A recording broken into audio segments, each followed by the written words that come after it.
Next up is Nightmare City, also known as City of the Walking Dead, a movie by Umberto Lenzi, and this is a kind of zombie movie.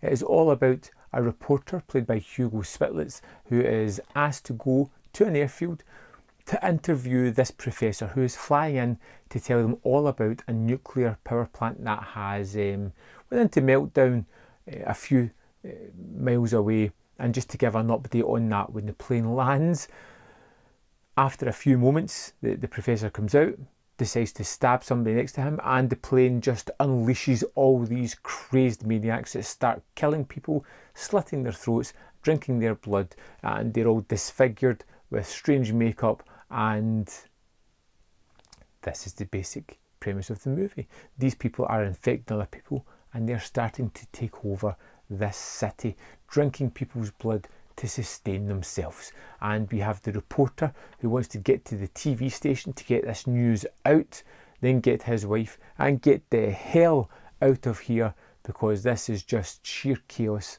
that is happening. Simple plot, bonkers, absolute bonkers the way this thing is just done and handled. There's a certain low budget charm to some of it, but there has been obviously some money put into it. The whole plane carrier thing at the start is quite a big, adds a lot of production value to the movie, quite a big thing to have in it. The makeup on some of the zombies, shall we say, is not so great. I like the idea behind the movie itself. You know, there's a little bit of thought put into it, whereas these people have been working in a nuclear power plant. There has been an explosion, which is why a lot of the people are kind of like messed up facially wise, and they are now living dead, maybe, possibly, don't know, but they have to drink human blood because theirs has been tainted so much that it keeps them going.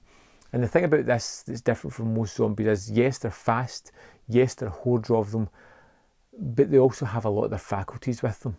You know, they're not just mindless killing machines. These ones can actually think, hunt you down, and just swarm you and get most of you, that way. And it's done with such gusto and such energy that you can't just sit back and just take all this in. It's edge of the seat stuff. You're curious about what's going to happen next, where it's going to go next, and it's always equal parts bonkers and awesome at the same time. There's a couple of things in here that I just liked that felt like almost natural responses.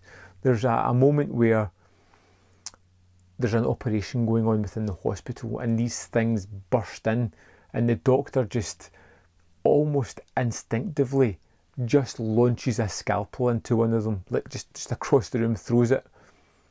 And it just feels like something that you would probably do, put in that situation. It's a small moment, but for some reason I really like that. There's a terrific moment in it with, we have an elevator with all these people trapped inside it, and these people are annoying, really, really annoying. And it keeps cutting back to them. They're starting to freak out because they're trapped in the lift, stuck for a few minutes, and eventually they start to get wound down and know they're going to get freed. But we know that it's the monsters, the zombies, that are luring them, and they're going to eat them as soon as the door opens. But it's just kind of fun because, like I said, they're all annoying people. I wanted them to get their demise. We get lots of like cross-country chase sequences as well as people start to flee the city, specifically our journalist and his partner who's going a trip fleeing away.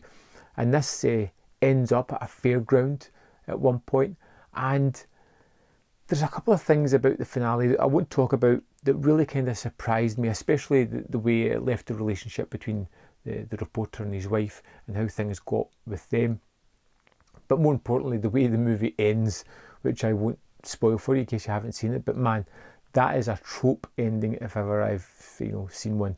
It's something that you kind of joke about, but then that plays into the beginning of the movie as well. It feels like a kind of cyclical nature about this.